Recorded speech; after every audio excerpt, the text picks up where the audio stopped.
Hola, bienvenidos. Mi nombre es José Manuel López García. ¿Qué es la filosofía?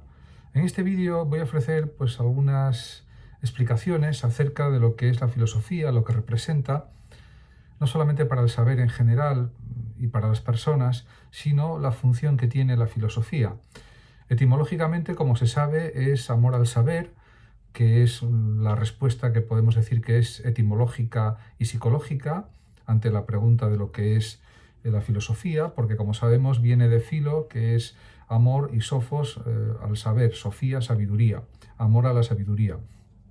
De todas maneras, el propio Gustavo Bueno considera que la filosofía comporta un saber también, y también señala que el saber filosófico es sobre todo un saber acerca del presente y desde el presente, lo que no impide que pueda haber una práctica filosófica también centrada en el saber doxográfico, que aunque es un saber del pasado, también es necesario para incorporar la tradición filosófica, las doctrinas filosóficas, las teorías filosóficas, en definitiva. Por supuesto, es un saber de segundo grado que se aplica a los análisis y a la crítica de las ciencias, del conocimiento científico en general. Por supuesto, la filosofía de la ciencia forma parte intrínseca de lo que es el saber filosófico, y el propio Gustavo Bueno también señala que cuando hablamos de filosofía académica nos referimos a este modo platónico de entender la filosofía, como una especie de saber dialéctico, argumentativo, también en cierto sentido dosográfico, pero sobre todo crítico de otras doctrinas, de otros pensamientos, planteamientos, etc. Realmente, la filosofía, según también Gustavo Bueno, se basa en la búsqueda de contradicciones entre ideas o situaciones, y luego también el desarrollo de mecanismos, también la comparación de distintas doctrinas, ideas, etc. Y este proceso de crítica, de destrucción y construcción de ideas es a lo que podemos llamar filosofía según el materialismo filosófico de Gustavo Bueno. Ciertamente insiste muchísimo Bueno en sus obras, en sus escritos, en la importancia de la filosofía crítica, porque supone un mantenimiento del contacto con el saber de las ciencias positivas del presente. Además, también indica Gustavo Bueno que realmente las ciencias, aunque puedan creer que son autosuficientes categorialmente, en realidad no lo son. Y por tanto, la filosofía crítica también tiene función en este sentido, como crítica de la ciencia, del saber, de la tecnología, de la técnica, etc. Por tanto, diríamos que la función de la filosofía es muy amplia, es muy extensa. Existe, por supuesto, filosofía académica, filosofía mundana, filosofía universitaria, y muchos tipos de filosofía en general, como es obvio. Pero realmente también Gustavo Bueno piensa que no deben dejarse de lado los efectos que puede producir una educación reglada en filosofía, y eso tiene una repercusión positiva en los ciudadanos, porque es verdad que los análisis históricos de lo que han desarrollado grandes filósofos en la antigüedad, también en la Edad Media, en la Edad Moderna, etcétera, es algo muy provechoso para el aprendizaje, diríamos, de los adolescentes, de los jóvenes, de los adultos también, y eso produce unos beneficios indudables. Pero es que hay más. También, según Bueno, la filosofía académica, por ejemplo, de tradición platónica, hace acto de presencia de forma continua en la plaza pública a través de la prensa, de la radio, de la televisión y de otros medios de comunicación. Y actualmente podríamos decir que a través especialmente de Internet, también de YouTube, etc. En consecuencia, aunque es verdad que hay una educación filosófica universal, eso es algo indudable, y que está esa educación filosófica reglada en los programas de formación, de educación, el propio Gustavo Bueno considera que la presencia de la filosofía crítica no es algo que esté notándose en la realidad, e incluso dice que puede considerarse prácticamente nula su presencia. Por lo tanto, claramente Gustavo Bueno reafirma la necesidad de desarrollar pensamiento crítico, en todos los niveles de la filosofía. Y esto es algo que a veces pues, hay que insistir en ello de una manera pues, un poco repetitiva, pero que conviene tenerlo presente. Ciertamente la filosofía abarca muchísimas cuestiones, lo abarca todo, y no se encuentra solo en las aulas y en la universidad o en los institutos, sino que está diríamos, en todo el ámbito de la sociedad, en toda la sociedad, en todas las personas. Podemos decir que encontramos la filosofía también a pie de calle, hay una filosofía de la calle también. Y está presente además en las conversaciones cotidianas o comunes que tenemos entre todos. También hay que decir que la filosofía aporta soluciones a las nuevas inquietudes de la vida actual. De todo se puede filosofar. Cualquier problema, cualquier cuestión que surja, infinidad de cuestiones que surgen constantemente, pueden ser abordadas por la filosofía de una manera crítica y constructiva. Por tanto, también tenemos que tener presentes las grandes interrogaciones o los grandes interrogantes que podemos crear a través de una mentalidad filosófica. Por ejemplo, ¿tengo derecho a buscar la felicidad? ¿Está todo permitido para conseguir lo que quiero? Estas son cuestiones de tipo ético, pero que también interesan a cualquier persona. ¿Existe la maldad o simplemente es ignorancia? Podemos hablar también del intelectualismo ético de Sócrates y de Platón. ¿Me sirve para algo la filosofía en mi vida diaria? Pues habría que contestar a esta pregunta pues diciendo que sí, porque la facultad de analizar, de reflexionar, de pensar es muy necesaria en todas las facetas de la vida, en todos los aspectos de nuestro mundo, de nuestra realidad. Por ejemplo, otra pregunta que se podría formular sería, ¿puede servir la filosofía para crear una empresa? Pues claro que sí, porque hay filosofía de la empresa, hay filosofía del derecho, filosofía de la ciencia, filosofía de la psicología, filosofía del lenguaje, filosofía de la religión, filosofía del arte, etcétera, etcétera, etcétera. Lou Marinoff, en su libro tan vendido, que fue un bestseller, Más Platón y menos Prozac, siempre defendió que la filosofía es el mejor manual de autoayuda, porque te aconsejan sabios y no gente que solo quiere vender un libro. Con lo cual, pues es una crítica a veces también explícita a las personas que consideran que la filosofía es una especie de autoayuda, pues y a mucha honra, porque realmente sirve para vivir mejor, para entender mejor la realidad, para conocernos mejor a nosotros mismos, etcétera, etcétera, etcétera. Y de eso, pues realmente parece que en esta sociedad materialista en la que vivimos estamos necesitados de este tipo de orientaciones, de planteamientos, de análisis críticos, de valoraciones y de teorías.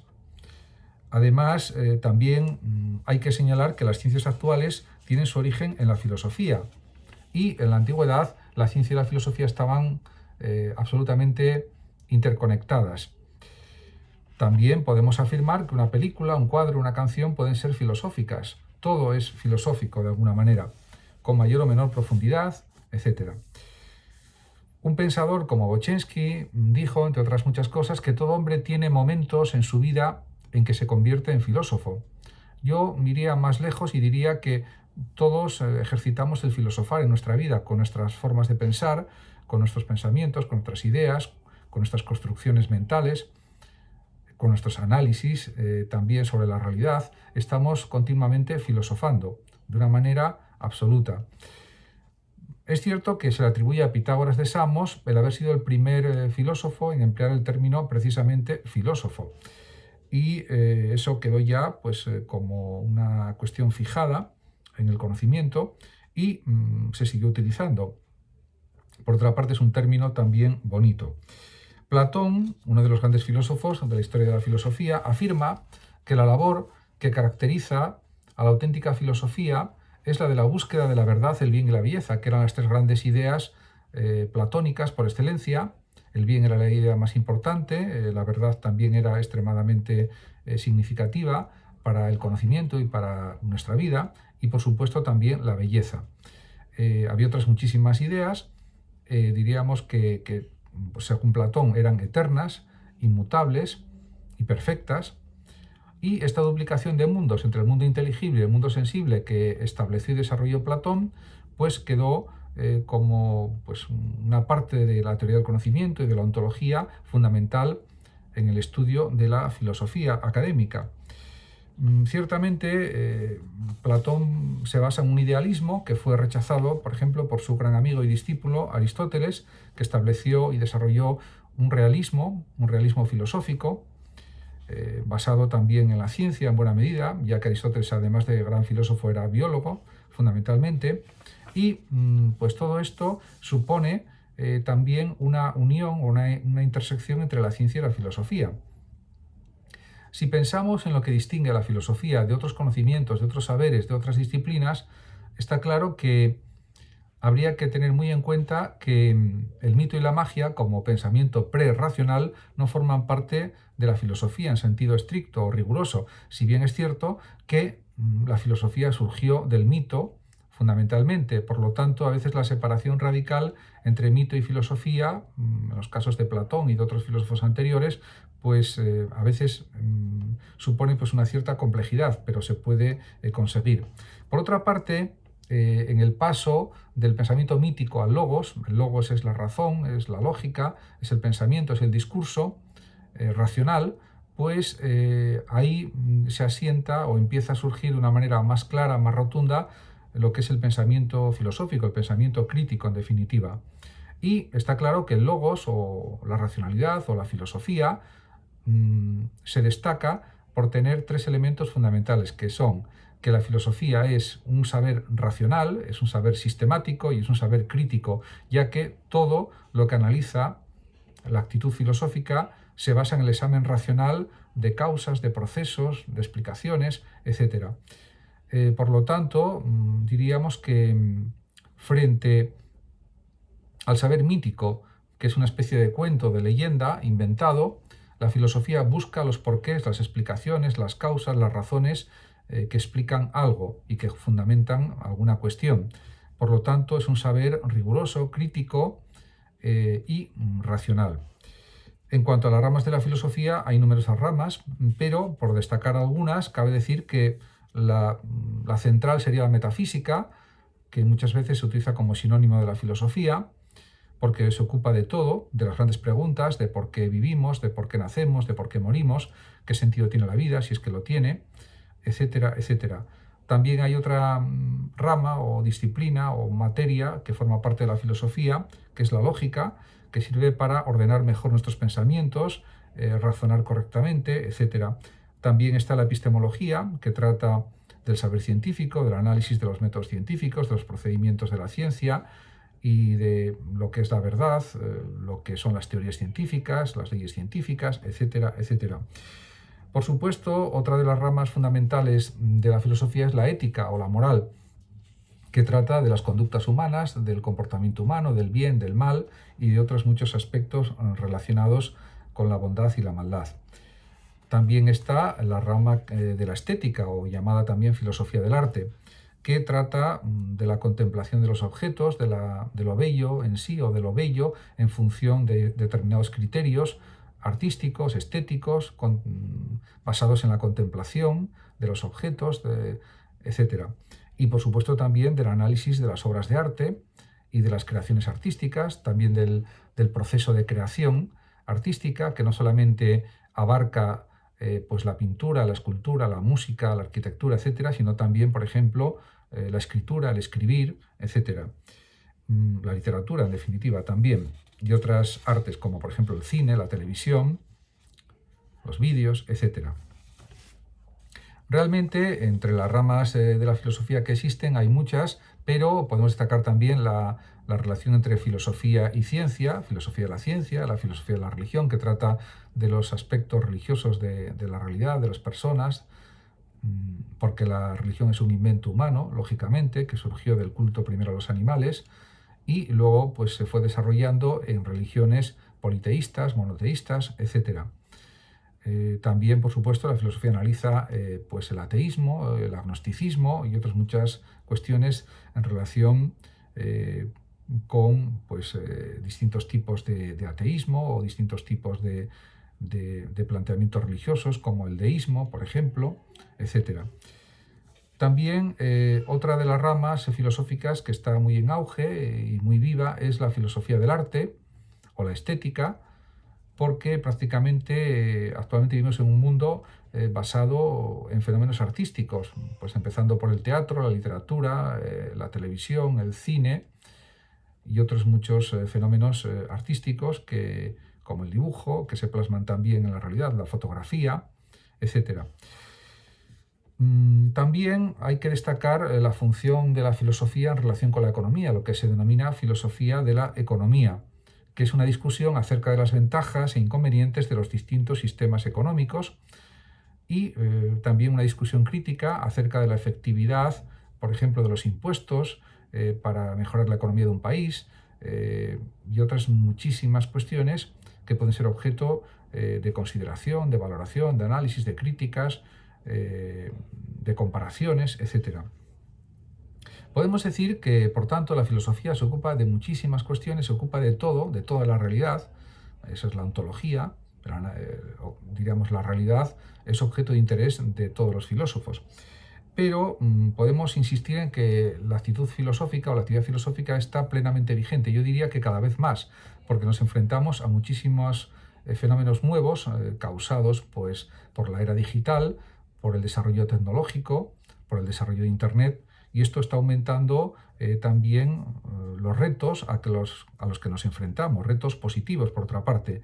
Por lo tanto, la vigencia de la actitud filosófica se puede concentrar en varios puntos, como por ejemplo decir que es una actitud filosófica problematizadora. El problematizar todas las cuestiones o las que son más importantes es algo fundamental y clave para mejorar la vida, para mejorar las condiciones de la realidad, etc. También podemos decir que la filosofía está plenamente vigente porque es interdisciplinaria, porque aunque sea un saber generalista, se interesa por todos los saberes y también a la vez es un saber universalista, ya que es un saber general. Pero también otra de las funciones que hacen que esté muy vigente la filosofía es que es un saber crítico, profundamente crítico, que se lo cuestiona todo. O sea, el filósofo lo cuestiona todo, lo discute todo, lo analiza todo, y eso es realmente muy importante en cualquier saber. También la filosofía procura clarificar las oscuridades, las ambigüedades en los conocimientos, en las ideas, en los planteamientos, en los problemas, y eso también es algo fundamental. Y también tiene una vertiente práctica la filosofía, que por ejemplo podríamos ejemplificarlo con la política, que es cómo tomar decisiones de la mejor manera posible y con los mejores resultados posibles para el bienestar colectivo de una nación, de un país, y esto tiene pues una función claramente práctica o pragmática, podríamos decir también. Hay que también decir que han surgido nuevas prácticas filosóficas, como son, por ejemplo, el asesoramiento filosófico a particulares, que surgió con Gerd Achenbach en 1981, y lo que se trata con este asesoramiento filosófico es mejorar la capacidad de tomar decisiones y la autonomía personal de las personas que acuden a este asesoramiento filosófico, que en algunos países, pues, como Estados Unidos o Alemania, pues está bastante en boga y bueno, es algo que es frecuente, que no es algo raro o extravagante. También podemos decir que existen los denominados cafés filosóficos, aunque sus inicios fueron con Marc Sautet en el Café des Fares en París en 1992, y en estos cafés filosóficos se puede discutir, sin necesidad de conocimientos muy especializados en filosofía, sobre cualquier tema que puede ser objeto de debate en una especie de café socrático, siempre que se trate desde una perspectiva filosófica, lógicamente. Y por último, también destacar la filosofía para niños, que siguiendo la idea de Epicuro de que nadie es demasiado joven para empezar a filosofar, pues busca que los niños ejerciten también pues su capacidad de pensar a través de la filosofía. Ahí están los libros de Matthew Lipman, que es el principal impulsor de la filosofía para niños y que es muy útil para que ya desde la infancia aprendan a pensar, a repensar, a analizar, a criticar, a entender, y con ejercicios adaptados a su nivel mental, a su edad, los niños son capaces también, por supuesto, de filosofar, de entender la filosofía a su nivel, lógicamente, pero con unos resultados muy positivos. Muchísimas gracias a todos por su atención. Y bueno, antes de terminar, pues citar dos frases de Kant que dice: el que quiera ser filósofo debe ejercitarse en el uso libre de su razón, lo dice en su Lógica. Y también escribe Kant: el verdadero filósofo, como pensador autónomo, debe hacer un uso libre y personal de la razón, no un uso esclavo e imitativo. Ahora sí, muchísimas gracias a todos por su atención. Saludos a los oyentes de Radio Sofando y Hablando de Filosofía de México. Y por último, como siempre, decir que el que lo desee puede compartir este vídeo, darle a me gusta o simplemente suscribirse a mi canal de YouTube. Hasta siempre.